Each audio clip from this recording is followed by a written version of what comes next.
Labdien, šodien es jums gribu parādīt vienu video. Tātad, tas ir Minecraftā. Tātad, kā jūs varat bugot mantas. Tātad, šim jums var, ja jūs gribat tā vairāk saprast, un tā saprast tā riktīgāk, uzlaidiet latviešu valodu. Tātad, un ko jūs darat? Jūs ieiet iekšā opcijas, vadības uzstādījumi un paņemt bloku, uzspiežat burts.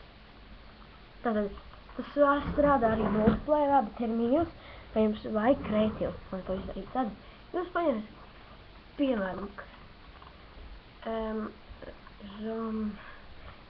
zombija, rādītājs zombija.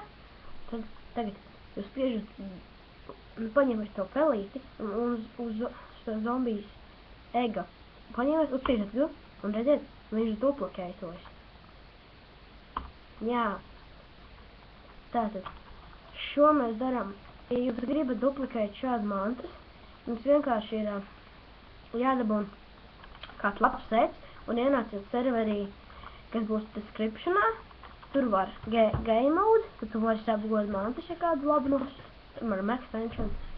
Tur ir tādi seti, Iger, vārdā Niger. Kaut X set, 10 līmenis. Jā, labi. Subscribojiet, uzlieciet komentus un tā. Bebē!